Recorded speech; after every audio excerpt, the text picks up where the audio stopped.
그리스도의 안에 사랑하는 세순가족 여러분, 지난주에 원로 목사님 사모님 병원을 방문하러 서울에 잠시 올라갔었습니다. 3월에 올라가셨는데 어느덧 봄이 다 지나고 있었습니다. 가는 길에 지하철에서 작은 미니 화병에 꽃을 샀습니다. 나중에 물어보니까 생화를 가져가면 안 된다 그러더라고요. 그래서 몰래 보시다가 간호사 선생님께 걸리면 바로 버리시라고, 모르는 것이라 말씀드렸습니다. 사모님 계속해서 몸이 계속해서 조금씩 나빠지고 계시는데 위에서 기도해 주시면 좋겠고요. 사모님 병문안 마치고 오늘 목사님과 식사를 하고 대학생들이 여기저기 앉아서 깔깔거리는 카페테리아에 우리도 앉아서 커피를 마시며 대화를 나눴습니다. 오늘 목사님 말씀이 병원에 와보니까 암 환자의 한 75% 이상은 나이 든 분들이시라면서 암의 제일 원인은 노화일지도 모르겠다, 그렇게 이야기를 하셨습니다. 그러면서 젊은 대학생들 바라보시면서 젊음이 얼마나 좋은지 저 친구들은 모르겠지, 이렇게 이야기를 하셨습니다. 그래서 저는 목사님께 이렇게 말씀을 드렸습니다. 목사님, 혹시 담다디 부른 이상은 가수 아십니까? 안다고 하시더라고요. 그분이 이 학교 출신인데 그분이 불렀던 언젠가는 이라는 노래 가사가 기가 막힙니다, 이러고 제가 노래를 하나 가르쳐 드렸습니다. 젊은 날엔 젊음을 모르고 사랑할 땐 사랑이 보이질 않았네. 그러나 문득 뒤돌아보니 우린 젊고 사랑을 했구나. 그랬습니다. 우리 다 그렇죠? 우리도 젊은 날이 있었고 그 젊은 날에 우리 젊음을 몰랐고 저는 까불기만 했었습니다. 어쩌면 그것이 어린 날 젊은 시절의 특징 혹은 특권일지도 모르겠다 하는 생각하게 됩니다. 오늘은 어린이 주일인데요. 요즘 같은 인구 절벽의 시대에 아이들이 참으로 희귀한 시대가 어느 때보다 중요한 날일지 모르겠습니다. 아이들은 물론 이 설교를 지금 안 듣고 있을 테니까 어른들께 당부를 드립니다. 어린아이들이 어린아이들로 일 수 있도록 그렇게 지켜주시길 바랍니다. 사랑하고 관심을 갖되 제발 그 시절부터 어른처럼 만들려고 그렇게 안 했으면 좋겠습니다. 하루하루 성실히 살아가는 거 배워야 하고 연습해야 하지요. 그러나 좋은 대학, 좋은 직장, 우리가 생각하는 좋은 미래, 혹은 어른들이 바라는 얌전하고 모범적인 아이, 그것들 위해서 지금 그들에게 주어진 젊은 날, 아름다운 시절을 다 빼앗지는 말아달라는 것입니다. 마음껏 뛰어놀 수 있도록, 그리고 그 아이들 각자에게 하나님께서 주신 그 모습대로 예쁘게 자랄 수 있도록 그저 책임져주고 지켜주는 울타리가 되어줄 수는 없을까요? 그런 어른들이 되어줄 수는 없을까요? 정말 말해야 하고 전해야 할 한 가지를 위해서 참아주고 인내할 수는 없을까요?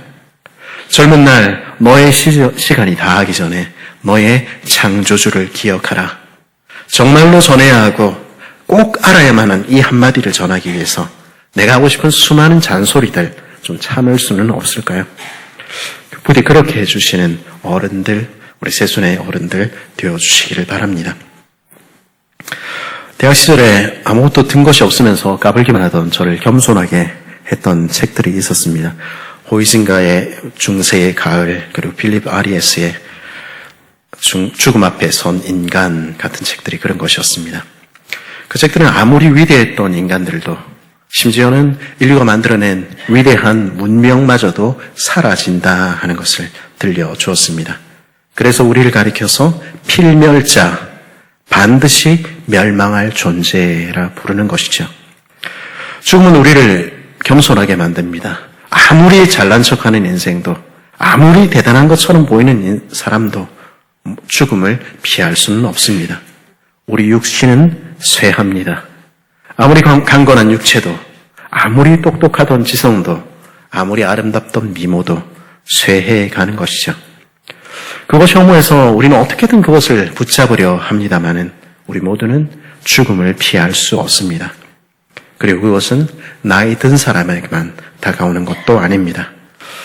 며칠 전에 세월호의 사고에 대한 최종 결론이 났다는 기사를 보았습니다. 11년 만에 결론이 난 것이죠. 그리고 세월호 사건이 터지던 그때 저는 남아공에 있었습니다. 그 전에 저는 너무도 어린 나이에 죽은 아이들의 장례식에 연거푸 참여하고 있었습니다. 바닷가에서 수영을 하다 갑자기 와류에 휩쓸려 죽은 20대 초반의 아들을 잃은 어머니의 모습을 보아야 했고요. 12살 난 여자아이의 장례식에도 참석해야 했습니다. 남편과 이혼하고 먼 타국에서 딸 하나 교육시키겠다고 찾아온 넉넉지 않은 편모 가정의 이 아이는 너무 조숙했습니다. 급성 맹장염으로 너무 고통스러웠을 텐데 이 아이는 어려운 가정 형편에 비싼 병원비 생각하면서 영어를 못하는 엄마가 병원에서 무시당할까봐 걱정해서 끝까지 참았습니다. 그리고 기절해서야 병원으로 실려갔고 그때는 모든 것이 너무 늦어 있었습니다. 그리고 그즈음 2014년 4월 16일에 세월호 사건이 터졌고 나흘 뒤인 4월 20일 주일에 저는 대다수가 한국에서는 한 번도 교회를 가본 적이 없는 우리 중고등부 아이들 앞에서 부활절 설교를 하러 서게 되었습니다. 어른들의 잘못으로 그 어린 나이에 죽은 아이들의 죽음 앞에서 저는 비슷한 또래의 아이들에게 어떻게 설교를 해야 될지 알 수가 없었습니다. 그 아이들의 죽음을 바라보며 만일 그 차가운 물속에서 죽는 그것이 그들의 인생의 끝이라면 우리 인생은 무엇일까?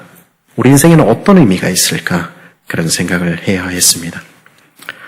성경은 그런 우리를 향해서 죽음이 끝이 아니라고, 주를 믿는 자들에게는 더 큰 세상이, 온 천지를 창조하신 하나님, 부활의 주님을 믿는 자들에게는 더욱 위대한 진짜 삶이 기다리고 있다고 들려줍니다.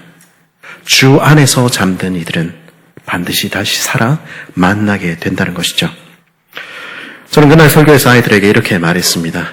그들의 시신이 바닷속에 있을지라도, 죽은 자들의 육체가 훼손되어 다 사라지고 없다 할지라도 생명의 주인이신 하나님께서는 주 안에 있는 자들은 하나도 잃지 않으실 것이다. 그리고 반드시 다시 살려서 데리고 오실 것이다. 우리는 몸이 다시 사는 것을 믿는다. 사람들은 흔히 죽음 이후의 피안의 세상을 말하며 막연한 희망에 대해서 이야기하고 그것으로 위로를 삼습니다. 그것은 그리스나 로마 시대의 사람들도 마찬가지였지요. 그들은 대체로 죽으면 아무것도 없는 음침하고 어두운 하데스로 간다고 믿었지만 동시에 영혼을 믿었고 불멸을 바랬습니다. 그런데 이 땅의 육신은 노쇠하고 죽으면 불에 타 사라지지만 위대한 영혼들은 하늘에 올라가 별이 될 것이라 그렇게 기대했습니다. 물론 그것은 아주 특별한 이들, 영웅이나 신적인 존재, 위대한 철인들에게만 해당하는 일이었습니다.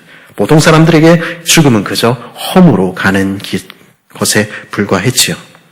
그리고 부활하는 경우에도 이 땅의 불순물에 불과한 이 땅의 육체는 타서 정화되어 사라져버리고 그들의 영혼만 위대한 것, 영혼에 다시 합쳐진다 믿었습니다. 말하자면 이 땅의 삶은 우리라는 것은 이 땅으로 끝이 난다는 것이죠. 우리가 믿는 부활도 그런 막연한 기대이겠습니까? 정말로 있을지 없을지도 모르는 그런 마음의 위안이겠습니까? 그렇지 않습니다. 성경은 우리가 믿는 부활은 실제라고 말합니다.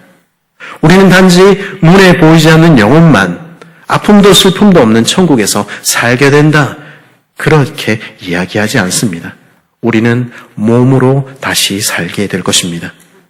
우리가 다시 그날에 만나기는 이름 없는 영혼이 아니라 내가 알던 몸을 가진 바로 그 사람일 것입니다. 죽었던 우리의 사랑하는 이들, 다시 볼 수 없게 된 이들, 그들이 다시 만나 함께 얼싸안고 함께 먹으며 함께 마시며 영원히 즐거워하게 될 것입니다. 영원히 주와 함께 살게 될 것입니다. 지나가버린 젊은 날 돌이킬 수 없는 시간의 한계를 넘어 우리는 새 삶을 살게 될 것입니다. 그것이 우리가 기다리는 소망입니다. 부활에 대해 사람들은 믿지 못하지요. 그래서 35절과 같이 묻곤 합니다. 누가 묻기를 죽은 사람들이 어떻게 다시 살아나며 어떠한 몸으로 오느냐? 어떻게 죽은 사람이 다시 살아날 수가 있어? 썩어버린 육신, 불에 타버린 육신은 어떻게 해야 되지? 그러면 어떤 육신으로 다시 온다는 말이지? 당시에도 지금도 사람들은 부활하면은 영적인 것, 개념적인 것으로만 이해할 뿐 몸의 부활은 믿지 않습니다.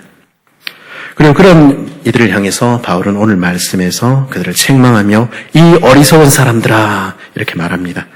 그리고 바울은 그들을 다시 가르칠 필요를 느끼고 있었지요. 여러분과 저에게 부활이란 무엇입니까?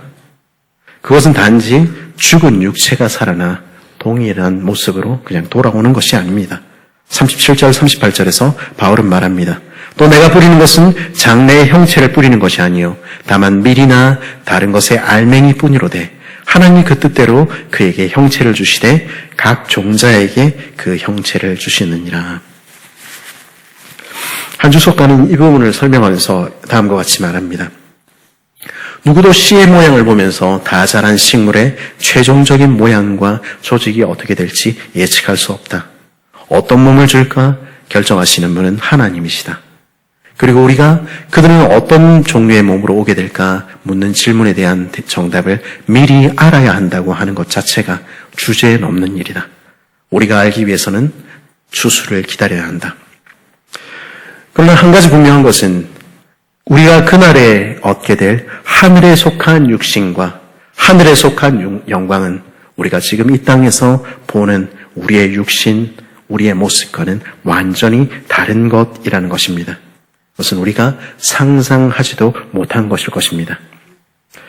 부활의 세계, 주님의 세계에 살게 될 우리의 몸은 이 땅의 우리 몸과 같지 않을 것입니다. 이 땅의 저와 여러분은 부족하고 불완전하고 죄 가운데 있습니다. 그것이 우리의 육신입니다. 그러나 우리가 뿌리는 이 땅의 육신은 다만 씨일 뿐입니다. 그리고 그날에 거둘 부활의 육신은 지금 우리의 몸과는 비교할 수 없이 영광스러운 완전히 다른 차원의 것일 것입니다. 저는 수학이나 물리학을 잘 알지는 못합니다. 하지만 한 가지 아는 것은 낮은 차원에 있는 것은 더 높은 차원을 이해조차 하지 못한다는 것입니다. 그 너머의 세상은, 부활의 세상은 우리가 한 번도 상상해 보지 못한 세상일 것입니다. 바울은 39절부터 계속해서 육신이 다르다 하는 것을 이야기하지요. 사람의 육신이 다르고 동물의 육신이 다르고 새것과 물고기의 육신이 각각 완전히 다르다 이야기합니다. 그리고 영광도 다르다 이야기합니다.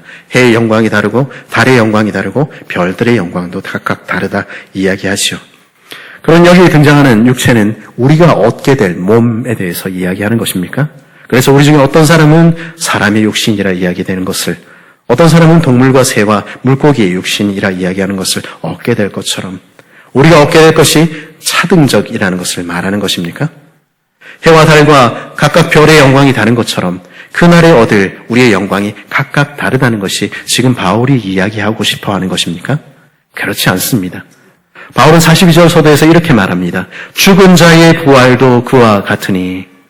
이 모든 이야기를 하는 이유는 지금 우리가 보고 있는 이 육신과 그날에 얻게 될 육신이 결정적으로 완전히 다르다는 것을 말하는 것입니다. 그럼 그날에 얻게 될 우리의 몸은 어떻게 다릅니까? 42절부터 44절 말씀 우리 같이 한번 읽어볼까요? 시작. 죽은 자의 부활도 그와 같으니 썩을 것으로 심고 썩지 아니할 것으로 다시 살아나며 욕된 것으로 심고 영광스러운 것으로 다시 살아나며 약한 것으로 심고 강한 것으로 다시 살아나며 육의 몸으로 심고 신령한 것으로 다시 살아나나니. 아멘.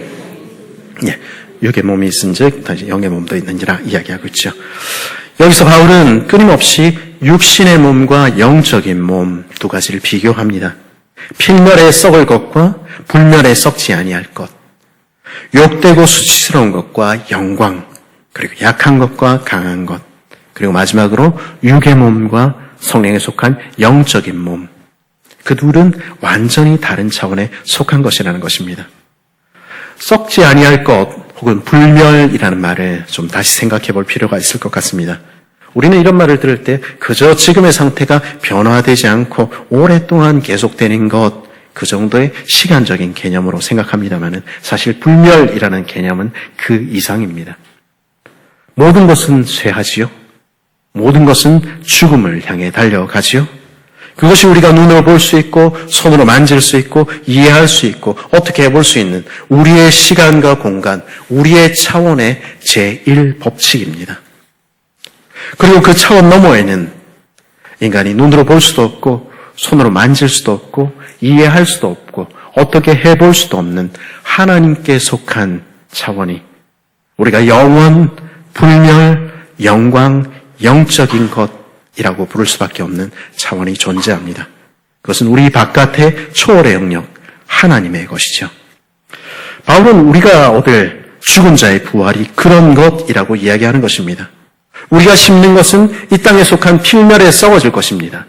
그러나 그날 일어나는 우리는 신적인 영역에 속한 불멸의 몸으로 일어나게 될 것입니다. 우리가 이 땅에서 심는 것은 수치스러운 우리의 몸입니다. 그러나 우리는 영광으로 다시 부활할 것입니다. 우리는 이 땅에 육신을 심을 것이나 우리는 성령에 속한 영적인 몸으로 다시 일으켜질 것입니다. 이 땅에서 늙고 병들고 죽는 우리는 그러나 영원에 속한 자, 하나님께 속한 자로 다시 태어날 것입니다. 바울은 자연적이고 육적인 몸과 성령에 속한 영적인 몸을 구별합니다. 그런데 이것은 우리가 흔히 생각하는 몸과 대비되는 눈에 보이지 않는 영혼 이런 뜻이 아닙니다. 바울에게 있어서 영과 육은 우리가 생각하는 영과 육과는 차이가 있습니다. 육이라고 이야기할 때 그것은 단지 피와 살로 된 이 육체만을 의미하는 것을 넘어서 이 세상에 속한 것을 말하는 것입니다. 그리고 영은 육체에 대비되는 살과 피가 없는 실체라는 개념이 아니라 성령에게 속한 것, 그리고 하나님께 속한 것을 이야기하는 것이죠. 바울은 46절에서 다음과 같이 말합니다. 그러나 먼저는 신령한 사람이 아니요 육의 사람이요 그 다음에는 신령한 사람이니라.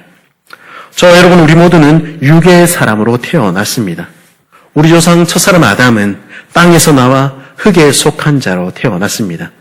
여기에서 육의 사람 흙에 속했다는 말은 혹은 50절에 혈과 육이라는 말은 우리가 어떻게 태어났는지 우리 몸이 무엇으로 이루어져 있는지 지금 그거 이야기하는 것이 아닙니다. 그것은 흙에서 태어나서 이 땅 가운데 흙으로 살다가 흙으로 돌아갈 우리 인생에 대해 이야기하는 것입니다. 50절에서 바울은 이렇게 말합니다. 형제들아 내가 이것을 말하노니 혈과 육은 하나님의 나라를 이어받을 수 없고 또한 썩는 것은 썩지 아니할 것을 유업으로 받지 못하느니라. 혈과 육에서 태어난 우리는 하나님 나라를 이어받지 못할 하나님 나라와 상관없는 땅에 속한 자들이었습니다.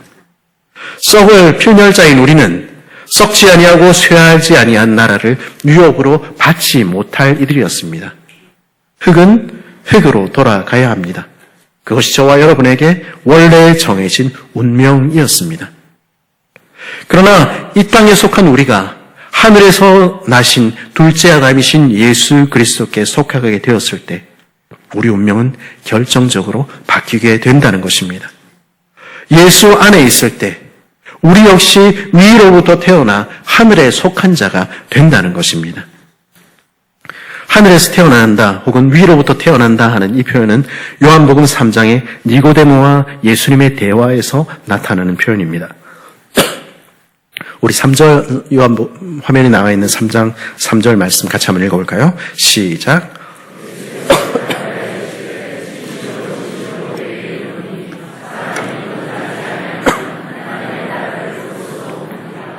아멘. 여기서 거듭난다라고 번역된 말의 1차적인 의미는 위로부터 태어난다 하는 뜻입니다.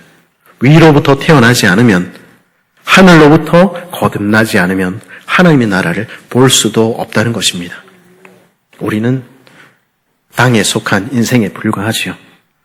그러나 하늘에서 태어나셔서 우리를 구원하기 위해 하늘 영광 버리시고 이 땅에 오신 하나님의 아들, 그분을 붙들 때, 그리고 하늘에서 내려온 산떡이신 그분을 우리가 먹고 마실 때 우리는 하늘에 속한 자로 다시 태어나는 것입니다. 성령께서 우리 안에 역사하실 때 우리는 하늘에 속한 자답게 빚어져 가는 것이죠. 그래서 우리의 마지막 운명에 대해서 오늘 말씀 49절은 다음과 같이 말합니다. 우리가 흙에 속한 자의 형상을 입은 것과 같이 또한 하늘에 속한 자의 형상을 입으리라. 우리는 그날에 마침내 하늘에 속한 이 예수 그리스도의 형상을 입게 될 것입니다. 바울은 오늘 본문 마지막에서 저와 여러분이 맞이할 마지막 운명의 비밀에 대해서 밝힙니다. 이 땅을 살아가는 우리는 여전히 죽음을 향해 달려갑니다. 젊고 찬란한 시절은 마치 봄날의 꽃처럼 순식간에 져버리고 우리 몸은 이 땅에서 늙어가고 병들고 고통하며 마침내 썩어져 죽음을 맞이하게 될 것입니다. 그리고 흙으로 돌아가는 것처럼 보일 것입니다. 그러나 주 안에 있는 우리는 영원한 잠으로 우리의 운명을 마치지 않을 것입니다. 51절에서 53절은 우리의 마지막 운명에 대해서 이렇게 들려줍니다. 보라, 내가 너희에게 비밀을 말하노니 우리가 다 잠잘 것이 아니요 마지막 나팔에 순식간에 호련히 다 변화하리니 나팔 소리가 나매 죽은 자들이 썩지 아니할 것으로 다시 살아나고 우리도 변화되리라. 이 썩을 것이 반드시 썩지 아니할 것을 입겠고 이 죽을 것이 죽지 아니함을 입으리로다. 마지막 나팔이 불 때 도무지 변할 것 같지 않던 우리, 영원히 죄 아래 살다 죽을 것 같던 우리는 눈 깜짝할 사이에 변화될 것입니다. 나팔 소리가 울리고 우리 주님 다시 오시는 그날 죽은 자들, 이제는 썩어 없어졌다 생각하던 자들, 썩지 아니하는 몸으로 다시 일어나게 될 것입니다. 그리고 우리 역시 변화되게 될 것입니다. 그날에 이 썩을 이 몸은 썩지 아니할 몸을 입을 것입니다. 이 필멸의 우리는 불멸의 주의 성품을 입게 될 것입니다. 그날에 우리는 주와 같이 될 것입니다. 그래서 바울은 54절에서 그날에 얻을 승리에 대해서 격정적인 소리로 이렇게 노래합니다. 이 썩을 것이 썩지 아니함을 입고 이 죽을 것이 죽지 아니함을 입을 때에는 사망이 삼키고 이기리라 기록된 말씀이 이루어지리라. 그날에 우리는 썩을 몸은 썩지 아니함을 입을 것입니다. 죽음으로 그 생을 마감할 우리는 영원히 죽지 아니하는 불멸의 신의 성품에 참여하게 될 것입니다. 우리를 지배하던 사망은 삼켜져 사라질 것이고 먼저 떠난 우리의 사랑하는 형제 자매들은 몸으로 다시 살아나 우리와 더불어 주를 찬양하게 될 것입니다. 그리고 우리 모두는 예수 그리스도로 말미암아 그 승리에 동참하며 영원한 나라를 상속하게 될 것입니다. 그 부활의 소망이 우리에게 있는 것입니다. 그러면 부활은 오늘의 이 몸, 이 썩어질 이 몸, 우리의 이 땅의 삶, 우리가 먹고 마시며 가정 생활을 하고 직장 생활을 하는 이 땅의 삶, 그 삶과는 분리되는 것입니까? 다가올 부활의 그날만 같이 있을 뿐 오늘 우리가 이 땅에 몸을 가지고 사는 늙어가고 병들고 고통하며 썩어져가는 우리의 삶은 가치 없는 것입니까? 결코 그렇지 않습니다. 앞서 말했듯이 우리가 장차 얻을 몸은 이 땅에 썩고 욕되며 약한 몸과 완전히 다를 것입니다. 그리고 우리의 부활은 우리가 행한 어떤 일에 의해서 이루어지는 것이 아니라 하늘에 속한 예수 그리스도를 믿을 때 주어지는 것입니다. 그날에 완전히 우리는 다른 몸을 입을 것입니다. 그러나 그 사실이 이 땅에서 우리가 가진 이 몸, 우리가 오늘을 살아가는 매일의 삶을 무가치하게 만드는 것은 결코 아닙니다. 오늘 말씀에 반복적으로 등장하는 말이 있다는 것 우리 발견할 수 있습니다. 그 중에 하나는 입는다 하는 말입니다. 49절 그리고 53절 54절이 반복하여 말하듯 우리는 썩지 아니함을 입겠고 죽지 아니함을 입을 것입니다. 썩지 아니할 것, 죽지 않을 것은 신적이고 영원한 그리스도를 닮은 영적인 특징이지요. 그러면 지금의 우리는 사라져버리고 마는 것입니까? 우리는 우리가 아니게 되는 것입니까? 그렇지 않습니다. 그 썩지 않을 것, 죽지 않을 것을 옷 입는 것은 이 땅에 썩을 우리, 죽을 필멸의 우리입니다. 그날에 바로 우리가, 이 땅을 살아가는 바로 우리, 부족한 우리가 변하여 사랑하는 주님을 닮게 될 것입니다. 바로 우리가 주님을 닮은 영광스러운 모습을 입게 될 것입니다. 그것이 주께서 말씀하시는 부활입니다. 또 한 가지 반복되는 것이 있지요. 그것은 뿌리고 심는다 하는 말입니다. 41절은 뭐라고 얘기합니까? 죽은 자의 부활도 그와 같으니 썩을 것으로 심고 썩지 아니할 것으로 다시 살아나며 그날의 주님을 닮을 부활의 소망을 가진 이들은 어떻게 살아갑니까? 바로 지금 이곳 이 땅에서 씨를 뿌리며 심으며 살아가는 것입니다. 지금 이곳에서 주께서 주신 삶을 살아가며 자신의 옛사람 그 혈과 육을 죽이며 그리스도를 닮은 성품 갖기를 소원하며 이 땅을 살아가는 것입니다.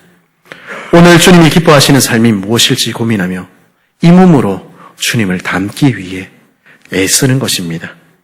지금 이 땅에서 내게 주어진 일들, 작은 일들에 충성하며 내게 주어진 사람들을 사랑하며 그렇게 살아가는 것입니다.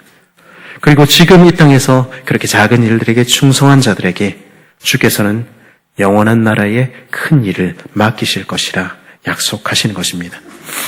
그러므로 바울은 오늘 말씀의 마지막 절에서 우리에게 이렇게 권면합니다. 그러므로 내 사랑하는 자들아 견실하며 흔들리지 말고 항상 주의 일에 더욱 힘쓰는 자들이 되라. 이는 너희 수고가 주 안에서 헛되지 않은 줄 알미라.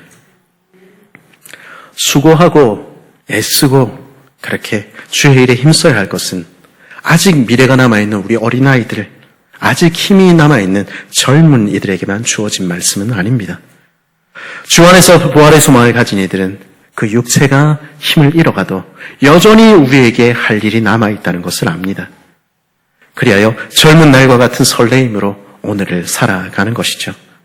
우리 어린아이들, 젊은이들의 울타리가 되어주며 지금 내게 주어진 작은 일들, 내가 할 수 있는 일들을 하며 지금 내 곁에서 사랑해야 할 이들을 사랑하며 그렇게 살아가는 것입니다.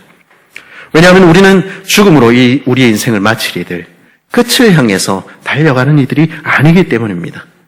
우리는 부활의 그날을 소망하며 그날 이후에도 영원한 젊음으로 영원히 주와 함께 살아가야 할 자들, 그 삶을 지금 이곳에서 씨 뿌리는 자들인 것입니다. 그리스도 예수 안에서 사랑하는 새순가족 여러분, 우리 가운데 젊은이들도 있고 아직 어린 아이들도 있지요.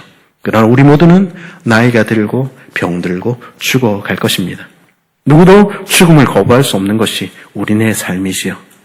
그러나 주 안에 있을 때 우리는 다른 운명을 맞이하게 됩니다. 우리는 죽음을 향해 달려가는 자들이 아니라 부활을 향해 오늘 살아가는 자들이 되는 것이죠.